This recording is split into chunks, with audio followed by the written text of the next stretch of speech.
ಎಲ್ಲರಿಗೂ ನನ್ನ ನಮಸ್ಕಾರ. ನೈನಸ್ ರೆಸಿಪೀಸ್ ಬಾಕ್ಸ್ಗೆ ಸ್ವಾಗತ.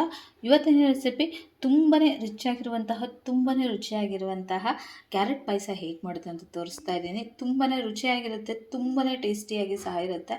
ಡಯಟ್ ಮಾಡೋರು ಇದನ್ನು ಪಾಯಸ ತಿನ್ನೋಕ್ಕಾಗಲ್ಲ. ಧಾರಾಳವಾಗಿ ಡಯಟ್ ಮಾಡದೇ ಇರೋರು ಈ ಥರ ಪಾಯಸ ತಿನ್ನಿ, ತುಂಬ ಇಷ್ಟಪಟ್ಟು ತಿಂತಾರೆ. ಯಾವಾಗಾದ್ರೂ ಒಂದ್ಸಲ ತಿಂದರೆ ಏನೂ ಆಗಲ್ಲ. ಈ ಪಾಯಸನ ತುಂಬ ಟೇಸ್ಟಿಯಾಗಿ ಸಹ ಇರುತ್ತೆ. ಕ್ಯಾರೆಟ್ ತಿನ್ನಲ್ಲ ಅನ್ನೋರು ಈ ಥರ ಪಾಯಸ ಮಾಡಿಕೊಡಿ, ತುಂಬ ಇಷ್ಟಪಟ್ಟು ತಿಂತಾರೆ. ಮಕ್ಕಳಿಂದ ಹಿಡಿದು ದೊಡ್ಡೋರವರೆಗೂ ತುಂಬ ಇಷ್ಟಪಟ್ಟು ತಿಂತಾರೆ. ನೀವು ಇದನ್ನು 2 ದಿನಗಳ ಕಾಲ ಫ್ರಿಜ್ಜಲ್ಲಿ ಸ್ಟೋರ್ ಮಾಡಿ ಇಟ್ಕೊಂಡು ತಿನ್ಬೋದು. ತಣ್ಣಗೆ ತಿನ್ನೋದ್ರಿಂದ ತುಂಬ ಟೇಸ್ಟಿಯಾಗಿರುತ್ತೆ. ಬಿಸಿಯಾಗಿ ತಿನ್ನೋದಕ್ಕಿಂತ ತಣ್ಣದ ಮೇಲೆ ತಿನ್ನೋದ್ರಿಂದ ತುಂಬ ರುಚಿ ಹೆಚ್ಚಿಗೆ ಇರುತ್ತೆ.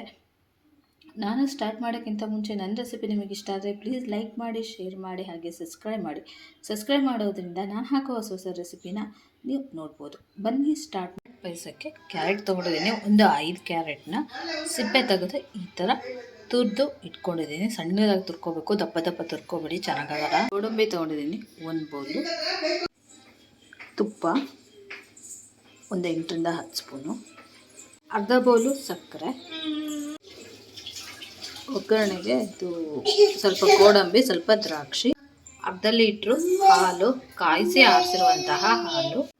ಕಡಾಯಿ ಬಿಸಿ ಮಾಡೋಕ್ಕೆ ಇಟ್ಕೊಂಡಿದ್ದೀನಿ. ಅದಕ್ಕೆ 2 ಸ್ಪೂನ್ ತುಪ್ಪ ಹಾಕ್ತಾಯಿದ್ದೀನಿ.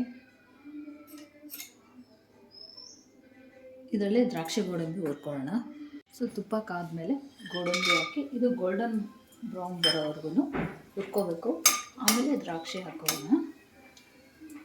ನೋಡಿ ಇವಾಗ ಸ್ವಲ್ಪ ಆಗಿದೆ, ಇನ್ನೊಂದು ಸ್ವಲ್ಪ ಆಗಬೇಕು. ಅವಾಗ ದ್ರಾಕ್ಷಿ ಹಾಕಿ ಹುರ್ಕೊಳ್ಳೋಣ. ದ್ರಾಕ್ಷಿ ದಪ್ಪ ಆಗಬೇಕು, ಅಲ್ಲಿವರೆಗೂ ಹುರ್ಕೋಬೇಕು. ಇದು ಇವಾಗ ಆಗಿದೆ. 1 ಬೌಲ್ ತೆಗೆಯೋಣ. ಇವಾಗ ಇದೇ ಕಡಾಯಿಗೆ ತುಪ್ಪ ಹಾಕ್ತಾ ಇದ್ದೀನಿ.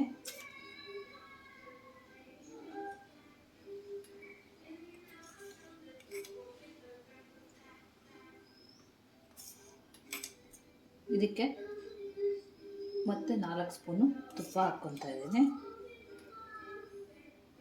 ತುಪ್ಪ ಹಾಕಿದ ಮೇಲೆ ಕಾದ್ಮೇಲೆ ಇದಕ್ಕೆ ತುರಿದಿಟ್ಟಿರುವಂತಹ ಕ್ಯಾರೆಟ್ನ ಹಾಕ್ತಾಯಿದ್ದೀನಿ. ಈ ಕ್ಯಾರೆಟು ಸಣ್ಣದಾಗಿ ತುರ್ಕೊಳ್ಳಿ, ದಪ್ಪದಾಗಿ ತುರ್ಕೊಂಡ್ರೆ ಚೆನ್ನಾಗಾಗಲ್ಲ. ಮತ್ತು ನೀವು ದಪ್ಪದಾಗಿ ತುರ್ಕೊಂಡ್ರೆ ಅದನ್ನು ಮಿಕ್ಸಿಗೆ ಹಾಕಿ ತರಿಯಾಗಿ ಇರಬೇಕು, ಸಣ್ಣಗೆ ರುಬ್ಕೋಬೇಡಿ.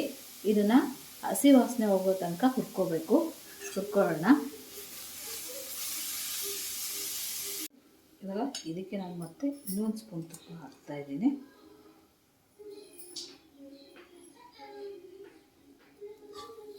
ಸ್ಪೂನ್ ತುಪ್ಪ ಹಾಕಿ ಮತ್ತೆ ಫ್ರೈ ಮಾಡ್ಕೋಬೇಕು. ಆಲ್ಮೋಸ್ಟ್ ಆಗಿದೆ, ಇನ್ನು 1 ನಿಮಿಷ ಮಾಡಿಕೊಂಡು ಈ ಥರ ಫ್ರೈ ಆಗಬೇಕು. ಒಳ್ಳೆ ಸ್ಮೆಲ್ ಬರುತ್ತೆ, ನಿಮಗೆ ಒಳ್ಳೆ ಆರಾಮ ಬರುತ್ತೆ. ನೋಡಿ ಘಮ ಘಮ ಅನ್ನುತ್ತೆ. ಮುದ್ದೆ ಇತ್ತಲ್ಲ, ಈ ಥರ ಬಿಡಿ ಬಿಡಿಯಾಗಿ ಬರುತ್ತೆ. ಈ ಥರ ತುಪ್ಪ ಸಹ ಬಿಡುತ್ತೆ. ಈ ಥರ ಆದಮೇಲೆ ಇದಕ್ಕೆ ಮಿಲ್ಕ್ ಹಾಕ್ತಾಯಿದ್ದೀನಿ.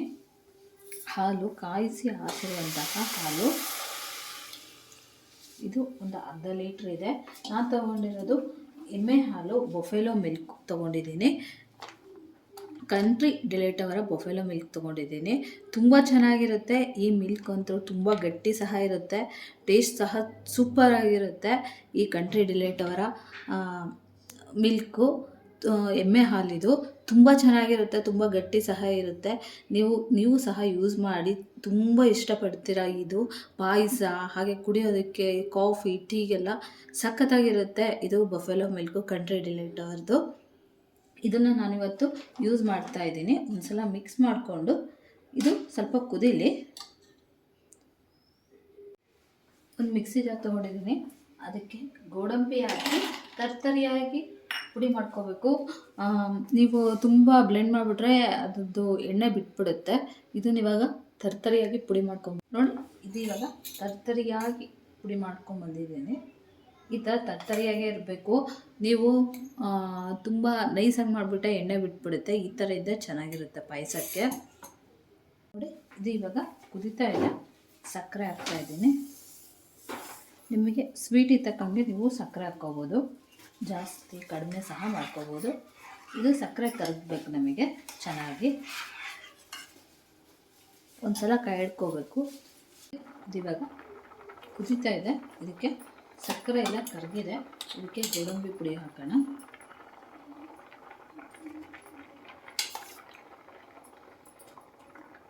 ಸ್ವಲ್ಪ ಸ್ವಲ್ಪನೇ ಹಾಕಿ ಮಿಕ್ಸ್ ಮಾಡ್ತಾ ಹೋಗಬೇಕು. ನಮಗೆ ಗೋಡಂಬಿ ಪೌಡ್ರ್ ಹಾಕೋದ್ರಿಂದ ಒಳ್ಳೆ ಥಿಕ್ನೆಸ್ ಬರುತ್ತೆ, ಹಾಗೆ ಒಳ್ಳೆ ಟೇಸ್ಟ್ ಸಹ ಬರುತ್ತೆ. ಇದನ್ನು ಮಿಕ್ಸ್ ಮಾಡ್ಕೊಳ್ಳೋಣ.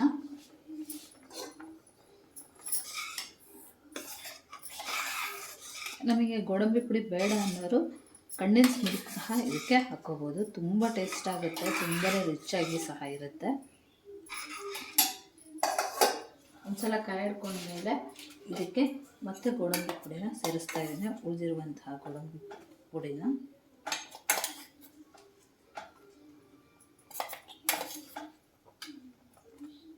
ಎಲ್ಲ ಪುಡಿನ ಮಿಕ್ಸ್ ಮಾಡ್ಕೊಂಡ್ಮೇಲೆ ನೀಟಾಗಿ ಕುದಿಸ್ಕೋಬೇಕು.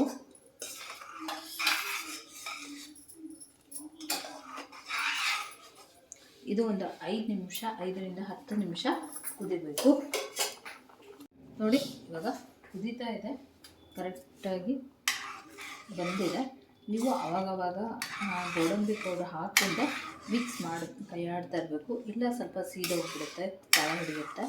ಸೊ ಹಾಗಾಗಿ ಗೋಡಂಬಿ ಪೌಡರ್ ಹಾಕಿಂದೆ ಸಣ್ಣ ಉರಿಯಲ್ಲಿ ಇದನ್ನು ಕುದಿಸ್ಕೋಬೇಕು. ನೋಡಿ, ಇವಾಗ ರೆಡಿಯಾಗಿದೆ. ಇದಕ್ಕೆ ತುಪ್ಪ ಹಾಕ್ತಾಯಿದ್ದೀನಿ.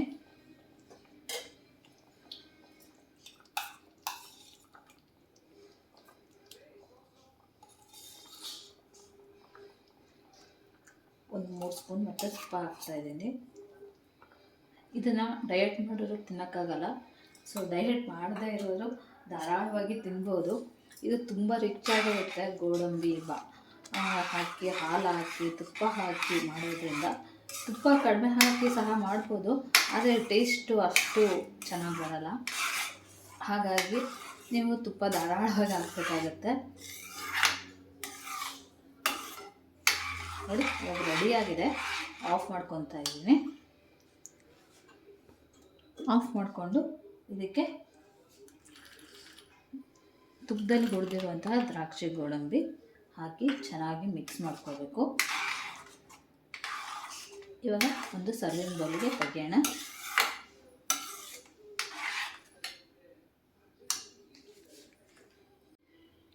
ನೋಡಿ, ಕ್ಯಾರೆಟ್ ಪಾಯಸ ರೆಡಿಯಾಗಿದೆ. ತುಂಬ ರಿಚ್ ಆಗಿರುತ್ತೆ ಈ ಕ್ಯಾರೆಟ್ ಪಾಯಸ. ಡಯಟ್ ಮಾಡಿದ್ರು ಈ ಪಾಯಸನ ತಿನ್ನೋಕ್ಕಾಗಲ್ಲ, ತುಂಬ ಚೆನ್ನಾಗಿರುತ್ತೆ. ಈ ಪಾಯಸ ಮಾತ್ರ ತಿನ್ನೋದ್ರಿಂದ ಮಕ್ಕಳಿಗೆ ಈ ಥರ ಕ್ಯಾರೆಟ್ ಪಾಯಸ ಮಾಡಿಕೊಡಿ. ಕ್ಯಾರೆಟ್ ತಿನ್ನಲ್ಲ ಅಂತಂದರೆ ಈ ಥರ ಪಾಯಸ ಮಾಡಿಕೊಟ್ರೆ ತುಂಬ ಇಷ್ಟಪಟ್ಟು ತಿಂತಾರೆ. ಯಾರಾದರೂ ಗೆಸ್ಟ್ ಬಂದಾಗ ಈ ಥರ ಪಾಯಸ ಮಾಡಿಡಿ, ತುಂಬ ಇಷ್ಟಪಟ್ಟು ತಿಂತಾರೆ. ನೀವು ಫ್ರಿಜ್ಜಲ್ಲಿ 2 ದಿನಗಳ ಕಾಲ ಸ್ಟೋರ್ ಮಾಡಿ ತಿನ್ಬೋದು. ತುಂಬ ಟೇಸ್ಟಿಯಾಗಿರುತ್ತೆ, ತುಂಬ ರುಚಿಯಾಗಿ ಸಹ ಇರುತ್ತೆ. ಇದು ನೀವು ಬಿಸಿ ಇರುವಾಗ ತಿನ್ನೋದಕ್ಕಿಂತ ಆರಿದ ಮೇಲೆ ತಿಂದರೆ ತುಂಬ ಟೇಸ್ಟ್ ಕೊಡುತ್ತೆ ಇದು ಮಾತ್ರ. ನನ್ನ ರೆಸಿಪಿ ನಿಮಗೆ ಇಷ್ಟ ಆದರೆ ಪ್ಲೀಸ್ ಲೈಕ್ ಮಾಡಿ, ಶೇರ್ ಮಾಡಿ, ಹಾಗೆ ಸಬ್ಸ್ಕ್ರೈಬ್ ಮಾಡಿ. ಸಬ್ಸ್ಕ್ರೈಬ್ ಮಾಡೋದ್ರಿಂದ ನಾನು ಹಾಕೋ ಹೊಸ ರೆಸಿಪಿನ ನೀವು ನೋಡ್ಬೋದು. Thank you.